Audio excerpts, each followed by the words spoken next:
What it do, vinyl community? My name is Brian. That's Brian, and this is Vinyl Finds number 4. So yeah, Vinyl Finds number 4. First hunt of 2023. I know I did a video like maybe a month or two ago of this year. I believe I did a Vinyl Finds earlier this year, but they were finds from 2022. So technically, this is my uh, first 2023 vinyl finds of this year. I went to just two record stores in February, and yeah, got some cheap heat. All of these were pretty cheap, except for one, which was not too expensive, but at the same time, it's like average, I guess. But yeah, without further ado, let's get right into the vinyl find video. So I want to start off with these 10 inches, as I usually do. These are from Amoeba. So the first one is this one right here, Buck Clayton Jam Session. This is a 10-inch on Columbia. Saw this for like $2. I was interested. I was like, well, I was curious rather. Never heard of this, but I recognized some of the lineup here, and I saw that it was for cheap, so I was like, okay, I'm gonna grab this. And yeah, there's only two tracks on each. No, there's one track on each side, so being a total of two tracks for this whole 10-inch record. And I believe this was recorded, or this was released in like 1953, so early 50s, and it sounds freaking phenomenal. Um, it, I just, you can hear all the instruments on this record. And like usually with these like early 10-inch records, they sound pretty crummy, but I guess for Columbia, that's not the case. But yeah, Buck Clayton. So you have him playing trumpet, as well as Joe Newman, Irby Green, Benny Powell on trombone, Lem Davis on alto sax, Julian Dash on tenor sax, Charlie Folks on baritone sax, Sir Charles Thompson on piano, Freddie Green on guitar, Walter Page on bass, and Joe Jones on sticks. Yeah, some of the few reasons why I picked this up was starting this, like, collecting more 10 inches and just picking up these ones that I've never heard of. And it's always good because like a lot of times you might not know, like, while you're collecting, sometimes you can find records that are like not on like the streaming services, like, whatever you use. So it's always good to have physical copies of things like this. So yeah, first 10-inch. Second 10-inch that I found at Amoeba. All of these were picked up on the same day. Wanted to start off with the 10 inches that I found at Amoeba, and then these other three that I found at the record parlor. But this next one, did not know this one existed, and then when I saw it, I was like, I want to see what more, like, I just wanted to know more information about it. So I looked them back, but first let me show you all the record. This is John Coltrane, The Roulette Sides. Apparently this is a record store day release back in like 2016, 2017, one of those years. But yeah, this was only $9.99. 10-inch. I think this cover is like slightly larger than 10 inches because I tried to put it in one of the resealable sleeves, couldn't fit. But but yeah, apparently all the material on here, there's only 4 tracks on here, but apparently most, if not all, of the material on here have been released previously. I forgot what it was called. I think it's like the Birdland Story or something like that. It was on Roulette, released in like the early 60s, 60, 61. And and it has like all these musicians, and it includes John Coltrane. But yeah, all these tracks except for Exotica, because they did an alternate take. They put an alternate take on here. But yeah, it sounds amazing. Whether it's all analog or not, it.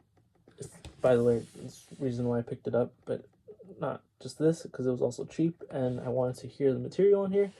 But yeah, John Coltrane. This was done in 1960, and it features the John Coltrane Quartet. So that has Coltrane on tenor sax, McCoy Tyner on piano, Steve Davis on bass, Billy Higgins on sticks. I believe this was also the first time that McCoy Tyner and Coltrane recorded together. Please correct me if I'm wrong, but yeah, I found that very interesting. When I saw this, I was like, huh, never really thought that Coltrane would do stuff on roulette. And here is the wax right here, Coltrane, and the roulette. I like how they did the label. It looks like, you know, the early roulette label from early to mid 60s. But yeah, happy to have this one. Next up, actually, let me fix this. Next up are these records that I got at the record parlor. One of the reasons why I went to the Hollywood area was because I wanted to get rid of my Media Mail boxes, you know, the boxes that you get, the packages that you get when you order a record online. It should arrive in a Media Mail package, and then so the record parlor has this thing where like you give them your used but usable Media Mail, and you get, you know, store credit. So I, you know, gave them some. It was okay amount of like credit, but regardless, I was there. I was like, okay, I want to, you know, look at these, dig the bins, you know. So first one that I saw, I was like, I know of this like group, I know the label, but never heard of the music on here. So I was like, okay, let me get it. This is Walter Perkins MJT plus 3. So yeah, this is Walter Perkins. He's a session leader. He's the leader of the group, as well as who else is on here? I know this might have been MJT plus 3's first record. Correct me if I'm wrong. This might have been. They only did like, I don't know, I think maybe 4 albums, and then they, you know, they broke up. But this has Walter Perkins on drums. If you don't know who Walter Perkins is, this also on VJ. Here's the price tag that I got at the record parlor, $14.98. Yeah. But this has Walter Perkins on drums, Harold Mayburn, who plays piano, Bob Cranshaw, who plays bass. I think Walter Perkins and Bob Cranshaw were like the main two. I think the name of, for me, the name of the group was sort of unusual, but I think it's like I forgot what it's called, but anyways, this has Bob Cranshaw on bass, Willie Thomas on trumpet, Frank Strozier on alto sax, and yeah, again, Walter Perkins on drums, Harold Mayburn on piano. Again, never heard of this one until I saw it in the bins. It sounds freaking phenomenal. The sound quality is on another level on this one. So I believe this might be like a later reissue. I've seen on Discogs, I think the original one came on that red VJ label. But I mean, man, regardless of this being a reissue, like a maybe like an early 60s reissue. It still sounds superb. I mean, I was surprised. I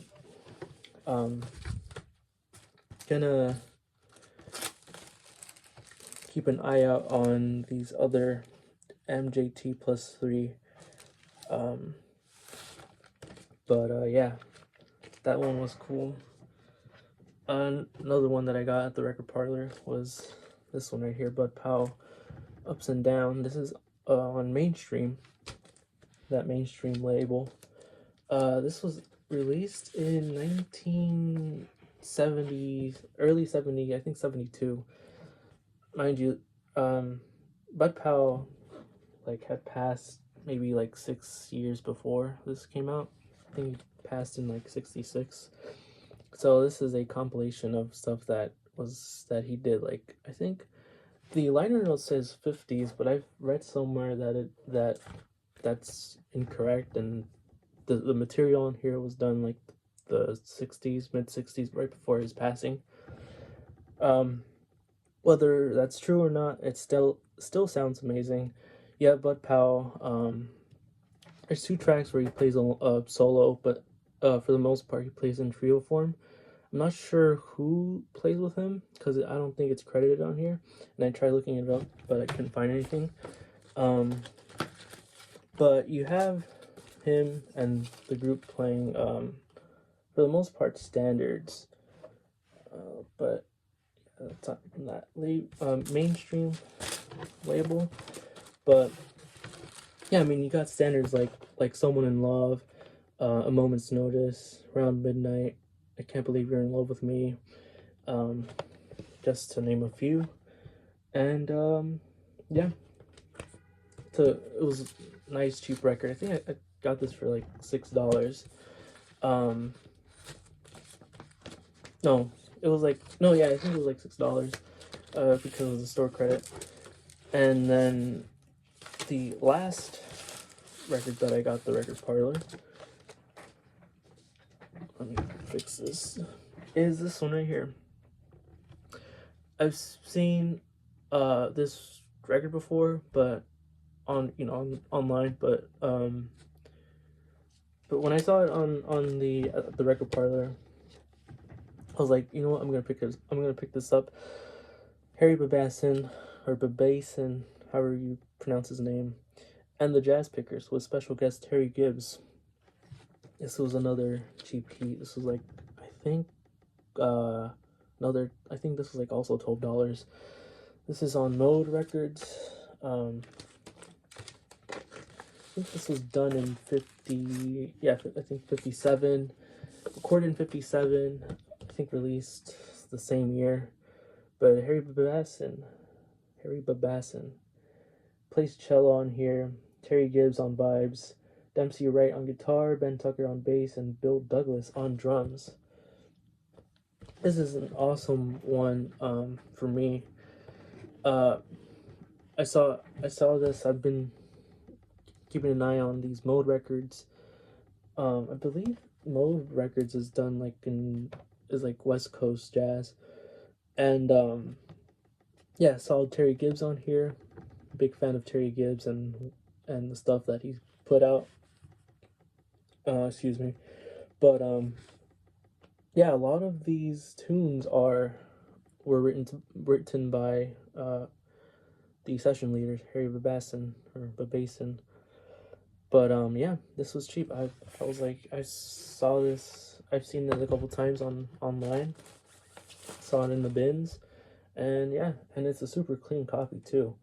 I don't know if it'll capture on video here, but yeah, awesome stuff on here. Yeah, all these records, mind you, are how should I say it? This was I have to show y'all my very first record that I purchased in 2023, but it won't be in this video because I purchased it online. But technically, the first record that I saw in the bins this year was this one, Harry Babasson. but technically it's not the first record that I purchased this year. Stay tuned for the one that I purchased this year in a later video. But yeah, awesome stuff on here. Again, cello player, cellist.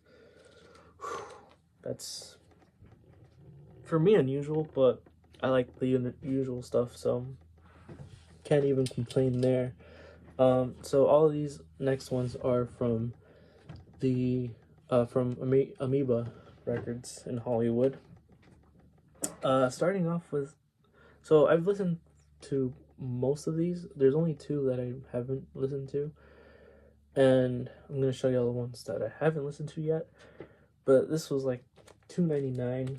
I saw in the bins. This is Charlie Shoemaker Sextet. Never heard of this, but I saw it in the bins, and I was like, I recognize some of these musicians on here, like Tommy Flanagan, who plays piano, Paul Motion, who plays drums, Ed Schuler, who plays bass, Peter Sprague, who plays guitar, Tom Harrell, trumpet and flugelhorn, and then Charlie Shoemaker. Never heard of Charlie I don't think I've heard of Charlie Shoemaker, but I've only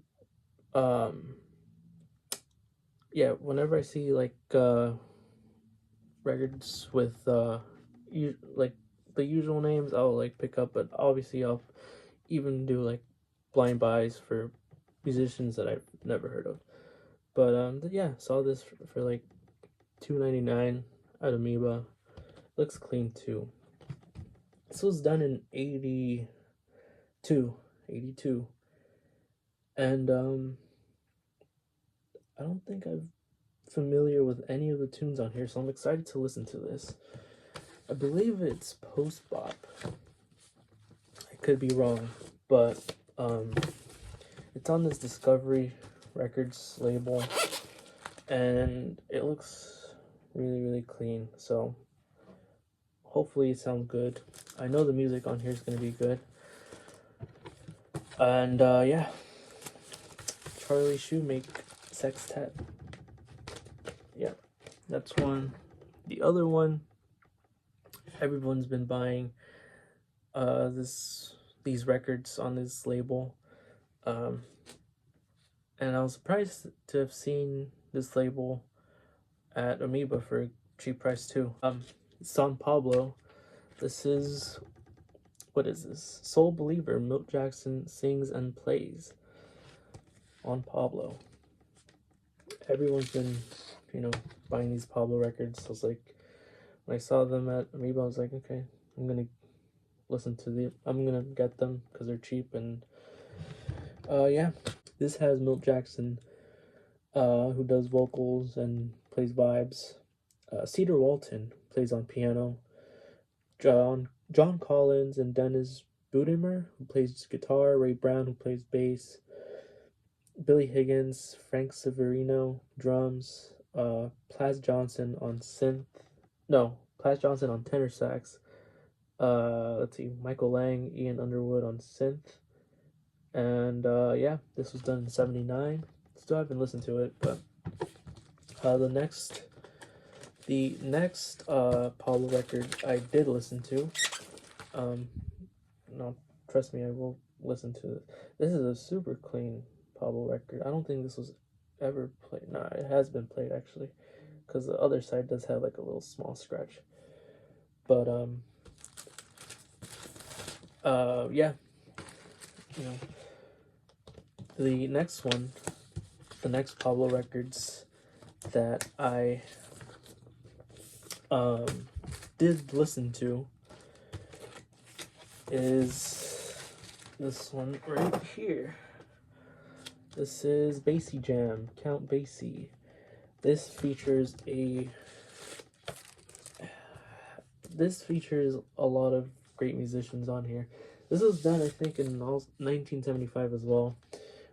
This one is a gatefold. Look at these awesome pictures of these cats. You have Count Basie, who plays piano and organ Louis Belson on drums, Ray Brown on bass, Irving Ashby on guitar, J.J. Johnson on trumpet or trombone, pardon. Harry Edison on trumpet, Eddie Davis on tenor sax, Zoot Sims on tenor sax as well. This was recorded in 1973. These Pablo records, I may not have heard of the one that I showed before, the Milt Jackson one, but this one sounds freaking incredible. And I never suspected Count Basie playing on organ. Like in terms of like a recording session, this sounds killer. Whenever I think of Count Basie, I think of the early days, the big band days. This one's not really like that, but at the same time, it's like I don't even know, but it just sounds good. You just have to listen to it, especially with the musicians on here. Yeah, Pablo. I'm not sure whether this one's like a first pressing or whatever, but don't care because it sounds freaking fantastic. Basie Jam, awesome stuff. This was also like $2.99. Next one. Seen this record many times online, and when I saw this one for, I think it was like either $4.99 or $5.99, I knew I had to get it. The Roland Kirk Quartet meets the Benny Golson Orchestra. This is on Mercury Records. This is I think this was like a 64 UK pressing. I think it says over here. I don't know what it says, but this is Mercury pressing, UK pressing. I think this one originally came out in like early 60s, I think, or 50s. Not early 50s, but like late 50s, early 60s. No, this was done in 63. Recorded in 63. So this is like late 60s pressing, I believe. But this was cheap at Amoeba. It's like this paper-ish jacket, and the cover doesn't look that clean, but the wax is really clean. You have Roland Kirk playing with the Benny Golson Orchestra on some tracks, and then other tracks you have the Roland Kirk Quartet, just them playing. When it comes to Roland Kirk playing with the orchestra, it's not for me, at least now. Maybe somewhere in the future. It's just so, I'm used to like chaotic, but like this is another level of chaotic for me. I don't know how to describe it. You just have to listen to it. In terms of sound, it sounds like okay. Like it's okay as long as for the price that I got, I was like, it's there. You have the musicians playing, you can hear it, but I'm glad it's not like cut hot, or else it would have been a disaster possibly. But yeah, Roland Kirk Quartet meets Benny Golson Orchestra. Keeping that regardless. This one, I was not a fan of the sound. The tunes on this album is like, in terms of this album, it's not really memorable, but here it is. This is Sonny Stitt's Burnin'. I think this was originally released on the Argo label, but look at this. This is the front cover, and this is what the back cover looks like. There's literally no detail on this cover, or there's like no info. I believe Barry Harris was also part of this session. This is the Cadet reissue.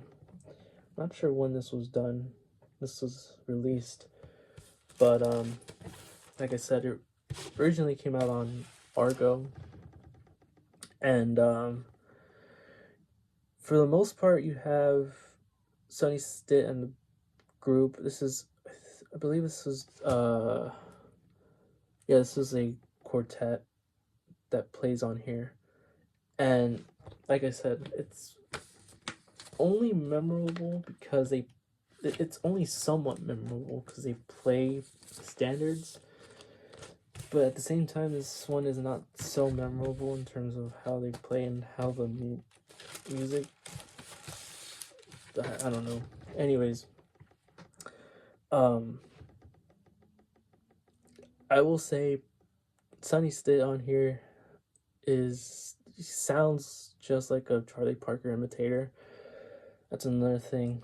But yeah, for the most part, they play standards, and then there's like maybe 3 Sonny Stitt tunes on here that he wrote. But yeah, this one was not. It was not great sounding. It sounded like crap.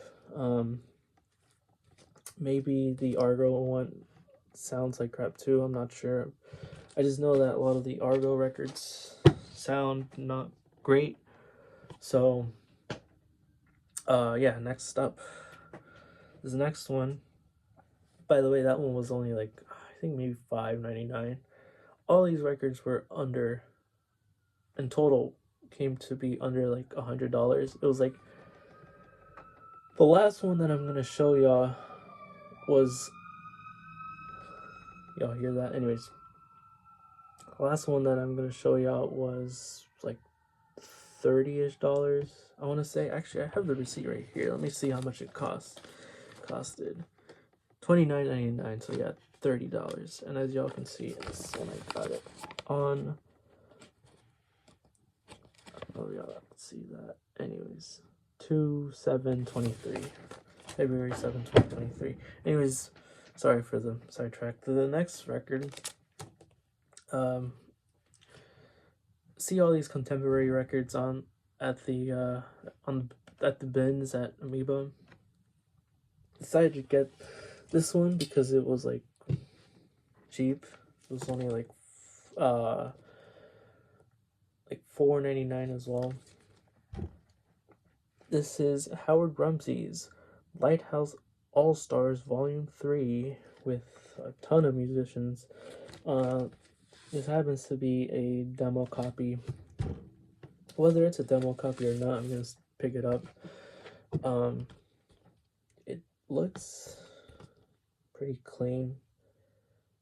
Someone put like tape on here but you know, it was also stamped. A lot of these records, I've noticed at Amoeba, has this Johnny name. Whoever Johnny was got rid of like their whole collection, because I saw a lot of records that had Johnny written in the back. So one thing, back to the record, this is a 12-inch reissue. Originally this came out as a 10-inch.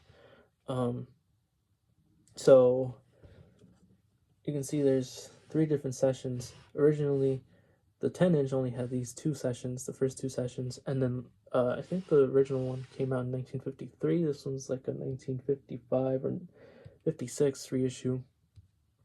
The last session that this group did was recorded, I think, 2 years after the original 10-inch came out. But anyways, this has a lot of musicians on here. But yeah, Howard Rumsey is a bass player, and the tunes on here are like, actually, I really enjoyed. There's some Latin tunes on here. They sounded really nice. Yeah, this is the first Lighthouse series on Contemporary that I have. I think there were I think there was like maybe one more that I saw, but I didn't pick up because I don't know why I didn't pick it up. I should have picked it up. I think it was Howard Rumsey. I think it was another Howard Rumsey record. It was like the yellow one cover. I forgot which volume that one is, but yeah, Howard Rumsey All Stars. Uh, yeah, Max Roach and these Bud Shank and just ones that I know. Bob Cooper, Stan Levy. But yeah, this is awesome stuff. GP2. Um, these last two are CTI records. This one I've been having on my want list on Discogs for like maybe like a year. Saw it in the bins. I was like, "Yep, I'm getting this."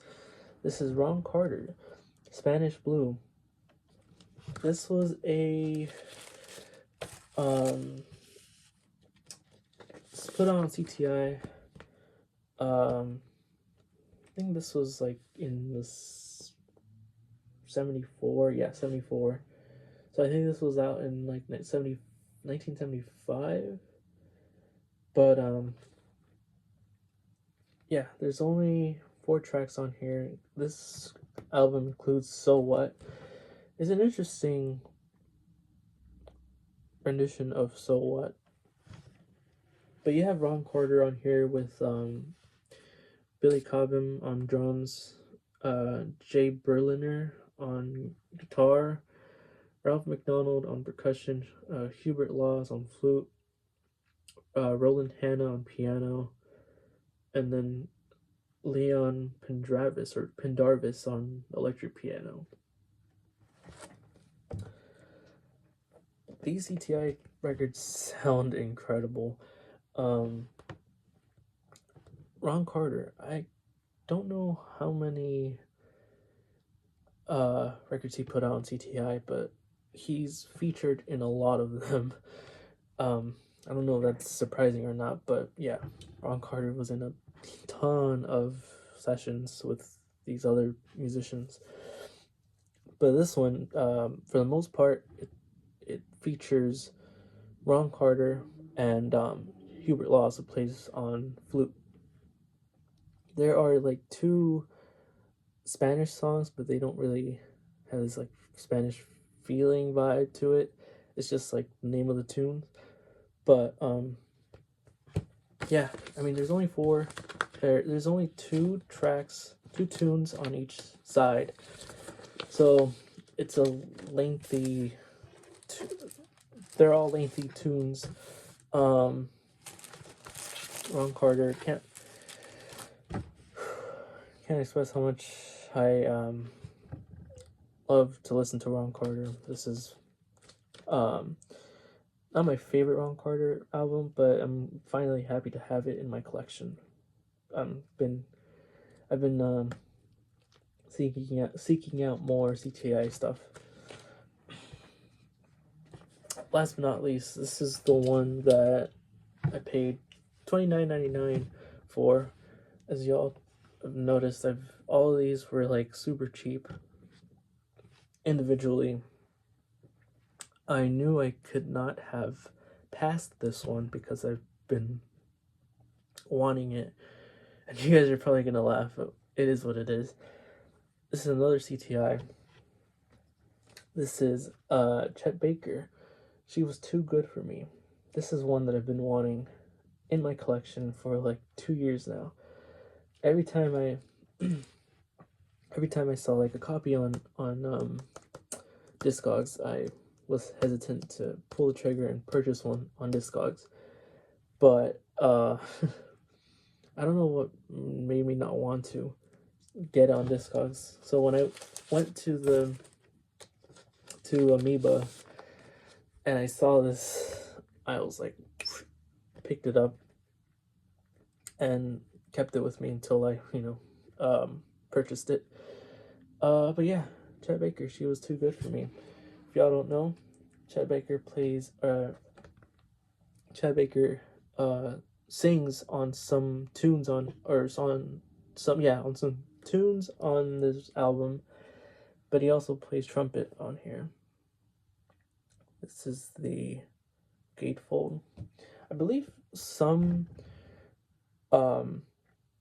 pressings of this album didn't feature a gatefold. I think they were just like a single jacket type thing, but there are a lot of musicians on here too, but for the most part it just features let's see, 1 2 3 4 5 6. All right, let me just say who the musicians are on here. So you have Chet Baker on trumpet and vocal, Paul Desmond on alto sax, Bob James on electric piano, Ron Carter on bass. See, Ron Carter is on here too. Jack DeJohnette on drums. Steve Gadd is also on drums. Dave Friedman on vibes. Hubert Laws, who was also on the Ron Carter, is on here too, who plays alto flute and regular flute, just flute.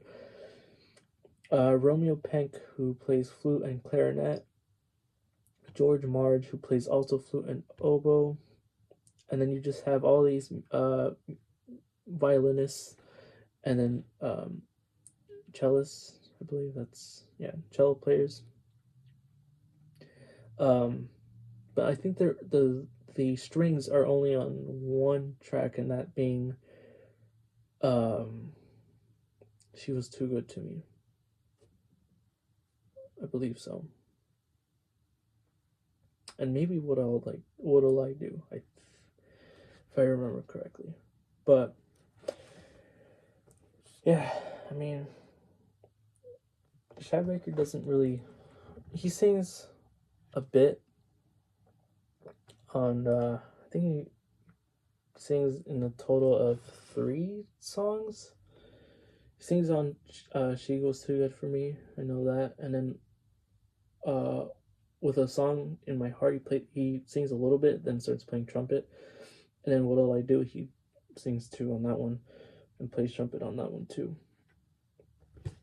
But yeah, very, very, very happy to have this finally in my collection. Also, the engineer who recorded these sessions was none other than Rudy Van Gelder, so it sounds phenomenal.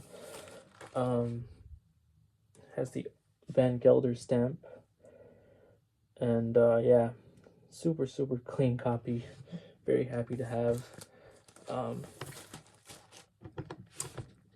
Yeah, this was the last record that I got at Amoeba, and yeah, that's all the records that I have for Vinyl Finds for this Vinyl Finds video. If you stuck around this far, thank you. I greatly appreciate it. Again, there will be another video, Melt Time. Just waiting for the last few records to arrive. After that, I'm not sure when I'm gonna do another Vinyl Finds.